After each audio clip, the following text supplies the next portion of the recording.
Saudaraku yang kekasih, hari ini kita akan belajar sebuah tema, yaitu apa hubungannya antara iman dan penglihatan.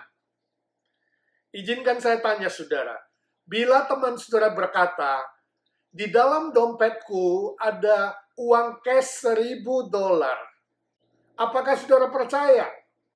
Apa jawab saudara? Apakah saudara sungguh-sungguh percaya bahwa temanmu itu ada uang cash $1.000 di dompetnya? Kalau saudara mengatakan, ya saya percaya, saya bertanya, kenapa saudara percaya? Apakah teman saudara itu adalah seorang yang kaya? Ataukah dia itu kalau kemana-mana selalu bawa uang cash di dalam dompetnya? Sehingga saudara percaya? Atau karena teman saudara itu punya reputasi yang baik, dia selalu bisa dipercaya, tidak pernah bohong, kata-katanya selalu bisa diandalkan. Atau sebaliknya saudara katakan, aku tidak percaya sebelum aku melihat isi dompetmu. Nah, kalau saudara berkata kepada temanmu demikian, lalu teman saudara sungguh-sungguh mengeluarkan dompetnya dan membuka dompetnya, dan mengeluarkan uang cash $1.000, apakah saudara percaya? Ya pasti dong, kan saudara sudah melihat uangnya $1.000.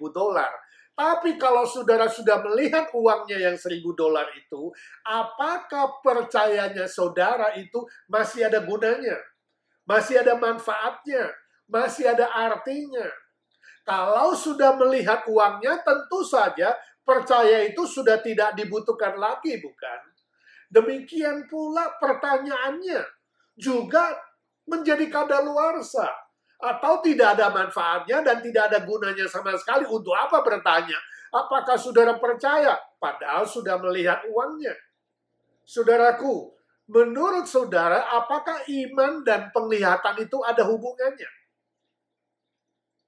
Dari contoh di atas, sebenarnya kita dapat simpulkan bahwa iman dan penglihatan itu tidak ada hubungannya sama sekali. Dengan kata lain, iman yang sejati tidak membutuhkan penglihatan dari mata jasmani yang kita punya ini. Sebab penglihatan jasmani akan membatalkan iman percaya itu, bukan? Nah, setelah Tuhan Yesus bangkit dari kematian, saudaraku, dia menampakkan diri kepada para muridnya. Namun salah satu murid Yesus yang bernama Thomas, dia adalah murid yang pesimis, yang suka ragu-ragu, dan hatinya tidak beriman. Tidak pernah dia mantap mengikut Tuhan Yesus, walaupun sudah 3,5 tahun. Dia melihat hidup, dia melihat karya Tuhan Yesus, dia melihat pekerjaan-pekerjaan mujizat yang dilakukan Tuhan. Dia mendengarkan khotbah Tuhan Yesus dan belajar perkataan-perkataannya yang berharga. Namun, Thomas masih ragu, masih pesimis. Jadi ketika murid-murid lain berkata bahwa Yesus sudah bangkit, dia tidak percaya. Padahal Tuhan Yesus selama 3,5 tahun itu sudah mengajarkan para muridnya, menegaskan berulang kali kepada para murid, dan Thomas mendengar bahwa Yesus bilang Mesias itu harus menderita, Mesias itu harus mati, dan 3 hari kemudian dia akan bangkit kembali. Yesus sudah mengajarkan itu. Dan selama 3,5 tahun itu, Thomas sudah melihat reputasi Tuhan Yesus yang sangat baik. Dia tidak pernah bohong, dia tidak pernah menipu, kata-katanya selalu benar, dan penuh dengan kuasa, dan apapun yang dikatakannya selalu akan terlaksana. Namun Thomas masih pesimis, Thomas masih ragu terhadap kebangkitan Tuhan Yesus. Dan dia menuntut penglihatan dengan mata jasmaninya sebagai bukti. Mari kita baca kisahnya dan kita akan belajar dari peristiwa sejarah ini. Mari kita baca firman Tuhan dalam Injil Yohanes pasal 20 ayat 24 sampai 29. Demikian firman Tuhan. Injil Yohanes 20 24 sampai 29. Tetapi Thomas, seorang dari ke-12 murid itu, yang disebut Didimus, tidak ada bersama-sama mereka ketika Yesus datang ke situ. Maka kata murid-murid yang lain itu kepadanya, "Kami telah melihat Tuhan." Tetapi Thomas berkata kepada mereka, "Sebelum aku melihat bekas paku pada tangannya, dan sebelum aku mencucukkan jariku ke dalam bekas paku itu, dan mencucukkan tanganku ke dalam lambungnya, sekali-kali aku tidak akan percaya." 8 hari kemudian murid-murid Yesus berada kembali dalam rumah itu. Dan Thomas bersama-sama dengan mereka. Sementara pintu-pintu terkunci, Yesus datang. Dan ia berdiri di tengah-tengah mereka dan berkata, "Damai sejahtera bagi kamu." Kemudian dia berkata kepada Thomas, "Taruhlah jarimu di sini, dan lihatlah tanganku. Ulurkanlah tanganmu dan cucukkan ke dalam lambungku. Dan jangan engkau tidak percaya lagi, melainkan percayalah." 28, Thomas menjawab dia, "Ya Tuhanku, ya Allahku." 29, kata Yesus kepadanya, "Karena engkau telah melihat aku, maka engkau percaya. Berbahagialah mereka yang tidak melihat, namun percaya." Demikianlah firman Tuhan. Saudara-saudaraku, ada 3 pelajaran yang akan kita pelajari dari kejadian sejarah ini. Yang pertama, iman Thomas adalah iman yang berdasarkan penglihatan. Ayat 25. Thomas berkata, "Sebelum aku melihat bekas paku pada tangannya, dan sebelum aku mencucukkan jariku ke dalam bekas paku itu, dan mencucukkan tanganku ke dalam lambungnya, sekali-kali aku tidak akan percaya." Thomas menuntut bukti-bukti yang kelihatan oleh mata jasmani. Bukti-bukti panca indera di mana tangannya, jarinya bisa menyentuh. Iman yang sedemikian adalah iman yang salah. Jangan kita menirunya. Ini keliru. Sebab iman yang sejati tidak dibuktikan dengan panca indera. Iman yang sejati tidak dibuktikan dengan tanda-tanda jasmania atau penglihatan secara mata jasmani. Karena bukti secara mata jasmani, bukti secara panca indera akan membatalkan nilai iman yang sejati. Alkitab memberikan kita definisi iman sebagai berikut. Iman adalah dasar dari segala sesuatu yang kita harapkan, dan bukti dari segala sesuatu yang tidak kita lihat. Ibrani pasal 11 ayat pertama. Permisi tanya, apa fondasi dari iman saudara selama ini? Apakah bukti panca indera? Bukti rasional, pengalaman pribadi, saudara harus mengalami dulu, bukti sejarah, bukti arkeologis, atau fondasi iman saudara adalah firman Tuhan yang kekal. Alkitab yang tidak pernah berubah selama-lamanya. Oh, saudaraku, memang bukti secara sejarah historis itu amat penting. Namun fondasi iman yang paling kokoh, yang paling kuat, yang paling benar adalah firman Tuhan yang kekal sifatnya. Roma pasal 10 ayat 14 berkata, iman yang sejati datang dari mendengar firman Tuhan. Oleh firman Tuhanlah iman kita kemudian berakar, berdasar, dan kemudian bertumbuh. Izinkan saya tanya, bila selama ini doa-doa saudara belum terjawab atau tidak terjawab sesuai dengan permohonan saudara, sesuai dengan keinginan hati saudara, apakah saudara masih tetap percaya bahwa Tuhan Yesus itu Allah yang hidup, bahwa Dia itu maha baik, bahwa Dia itu pasti memelihara saudara? Oh, memang tidak mudah. Tetapi firman Tuhan itu cukup sebagai fondasi iman kita. Walaupun semua bukti-bukti lainnya kita tidak pernah melihatnya. Janganlah saudara menuntut bukti-bukti yang kelihatan secara mata jasmani atau bukti-bukti panca indera lainnya sebelum saudara percaya kepada Tuhan Yesus. Sebab iman mendahului penglihatan. Percayalah dulu kepada Tuhan Yesus. Yakinlah, walaupun saudara tidak melihatnya, maka nanti saudara akan melihat pekerjaannya, melihat karyanya yang ajaib di dalam hidup saudara. Yakinlah, dia adalah Tuhan yang hidup, Tuhan yang bangkit dari kematian. Amin. Pelajaran kedua, Tuhan Yesus memberi kesempatan kepada Thomas untuk mengubah fondasi imannya. Itu dicatat di ayat 26-27. Firman Tuhan berkata, 8 hari kemudian, Tuhan Yesus menampakkan diri lagi di tengah para murid. Dengan pintu-pintu terkunci dia masuk. Dan dia berkata, damai sejahtera bagimu. Dan Thomas ada di sana setelah dia absen berulang kali dari persekutuan para murid. Saudara lihat bahwa orang yang suka menjauhkan diri dari pertemuan ibadah atau menjauhkan diri dari persekutuan orang beriman akan membuat imannya merosot.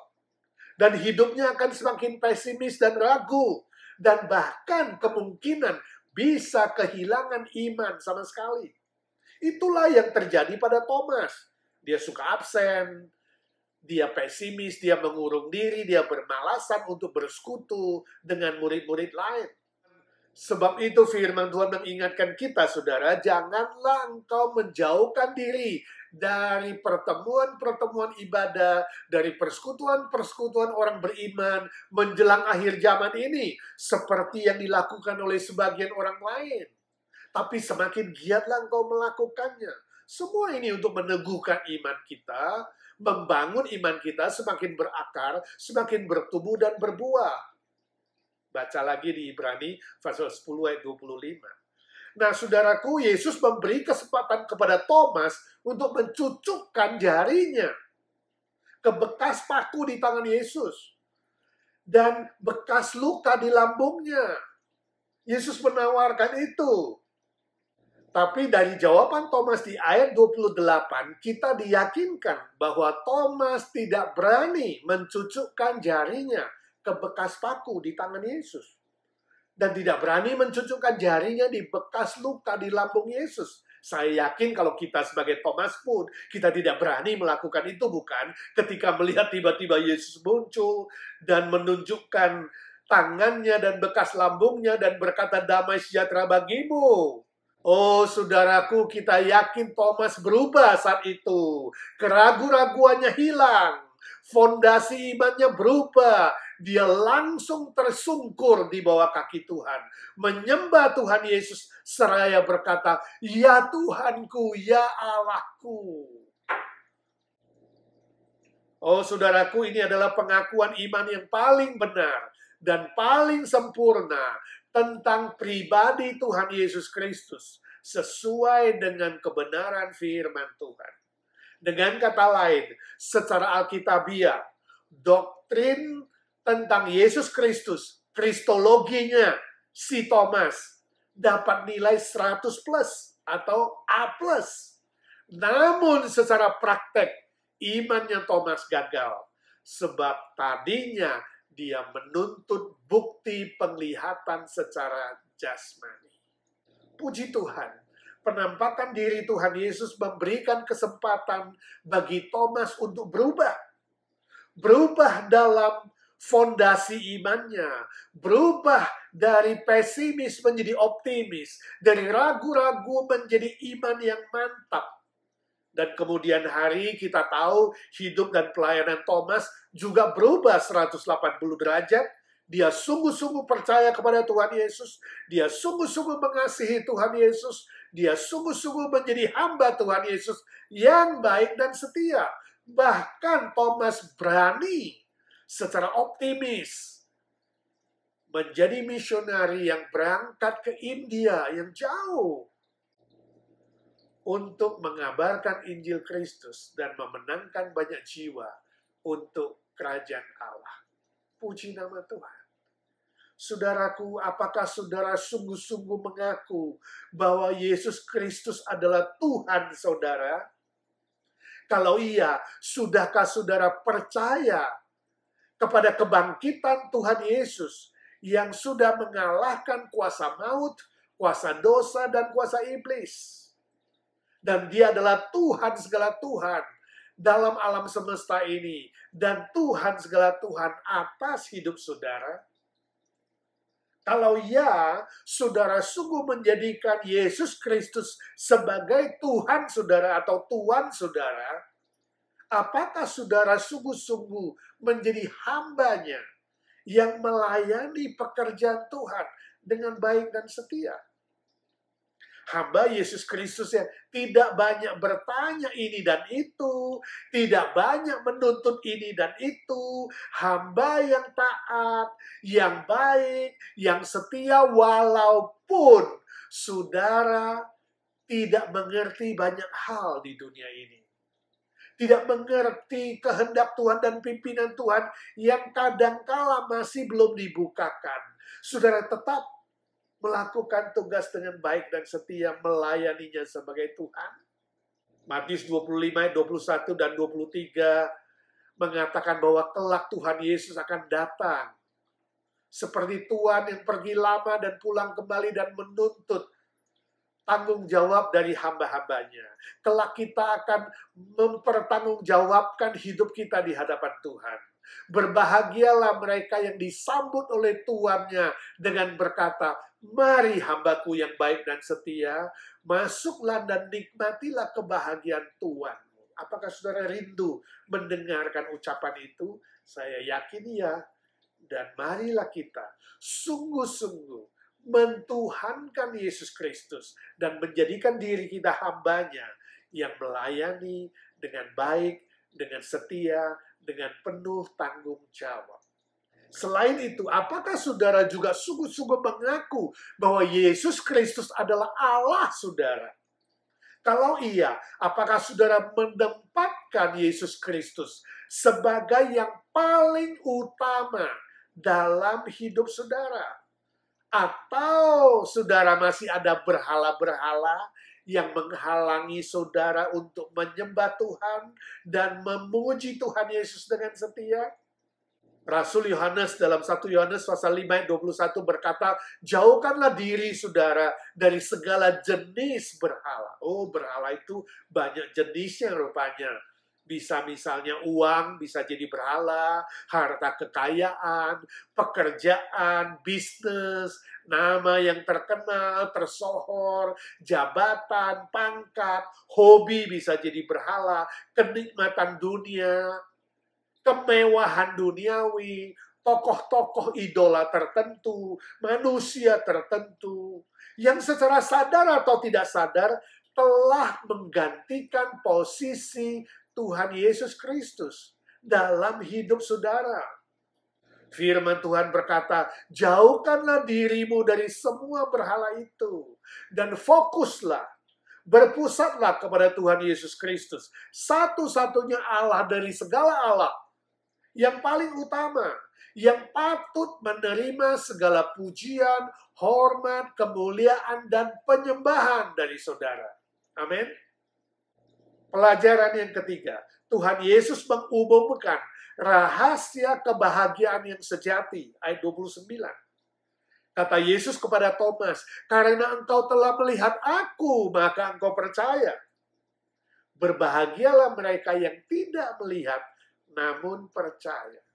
Saudaraku, di ayat 29a, Tuhan Yesus tidak menolak pengakuan Thomas sebelumnya, bahwa Thomas berkata, "Ya Tuhanku, ya Allahku." Dengan kata lain, Tuhan Yesus menerima panggilan itu. Tuhan Yesus menerima sebutan sebagai Allah dan Tuhan yang diucapkan oleh Thomas. Namun, Tuhan Yesus tidak memuji ucapan pengakuan dari Thomas yang maha benar itu, yang 100 plus itu. Sebaliknya Tuhan Yesus menegurnya. Kenapa? Sebab Thomas memiliki fondasi iman yang salah, yang menuntut bukti penglihatan jasmani. Walaupun nilainya 100 plus, A plus, tapi iman yang sejati bukan hanya di otak saja. Bukan hanya di pengetahuan saja. Bukan hanya ucapan bibir mulut saja. Tapi sungguh-sungguh berakar dalam hati kita, dalam jiwa kita, dalam sanubari kita yang paling dalam. Itu sebabnya Yesus berkata, karena engkau melihat, baru engkau percaya. Baru engkau percaya aku adalah Tuhan dan Allah. Yesus menegurnya. Sebab itu, fokus pengajaran Tuhan Yesus adalah di ayat 29b. Berbahagialah mereka yang tidak melihat, namun percaya. Oh, saudaraku, ini ucapan yang sangat-sangat indah, sangat-sangat luar biasa. Ini adalah ucapan bahagia yang terakhir dari Tuhan Yesus ketika dia ada di muka bumi ini. Jadi sepanjang hidup dan pelayanan Tuhan Yesus selama 3,5 tahun, dia banyak mengucapkan ucapan-ucapan bahagia. Misalnya khotbah di bukit ada 8 sabda kebahagiaan. Dan ini adalah ucapan bahagia yang terakhir. Berbahagialah mereka, yaitu kita semua, yang tidak melihat, namun percaya. Kita tidak melihat kebangkitan Tuhan Yesus secara fisik, secara historis, secara mata jasmani. Kita tidak melihat Tuhan Yesus, namun kita percaya. Itu kebahagiaan. Inilah sebuah penghiburan, kekuatan, dan jaminan rahasia kebahagiaan yang sangat indah dan sangat khusus diperuntukkan bagi kita yang tidak pernah melihat kebangkitan Tuhan Yesus secara fisik, secara mata jasmani. Namun kita sungguh-sungguh percaya bahwa Tuhan Yesus telah bangkit, mengalahkan maut, mengalahkan kuasa dosa, mengalahkan iblis. Terpujilah nama Tuhan Yesus Kristus selama-lamanya. Apakah saudara sungguh-sungguh ingin mendapatkan kebahagiaan yang sejati? Percayalah kepada Yesus Kristus sebagai Tuhanmu dan Allahmu.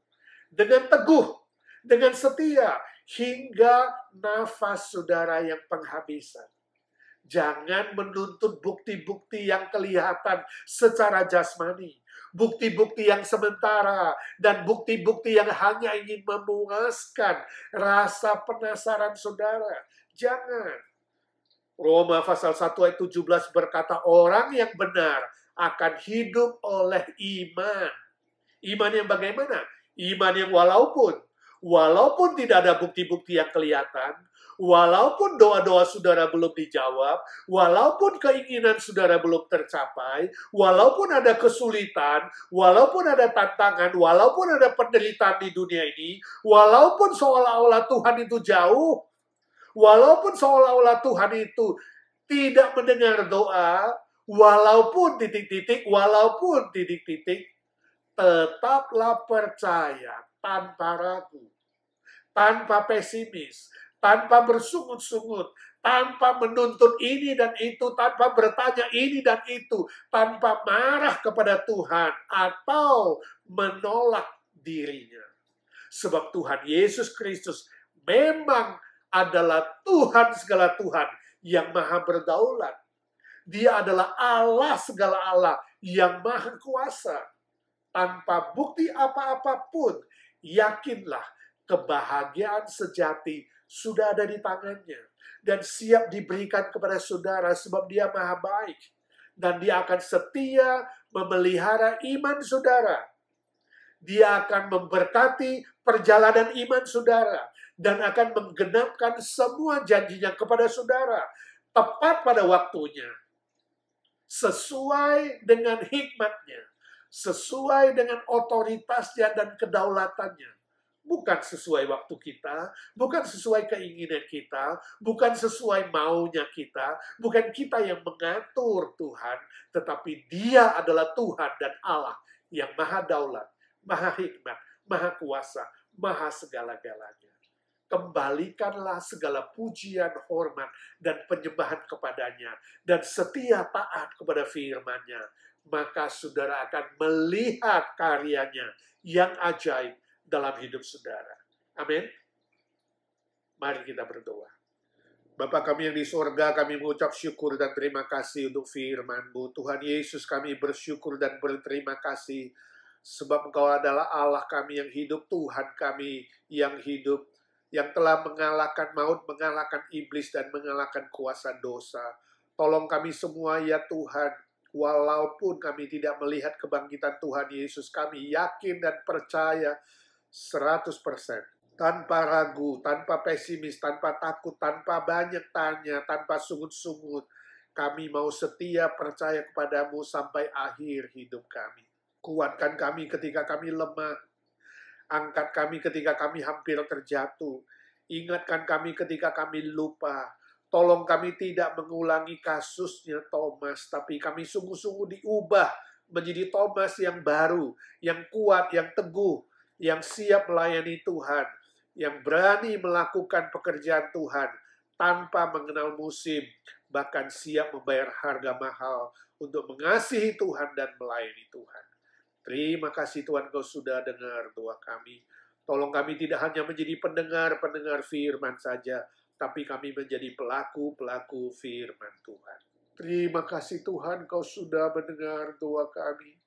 Sebab kami berdoa di dalam satu nama Tuhan Yesus Kristus. Satu-satunya pengantara kami kepada Bapa. Satu-satunya juru selamat kami, penebus kami. Tuhan segala Tuhan, Allah segala Allah. Raja segala Raja, Gembala kami yang baik, yang hidup selama-lamanya.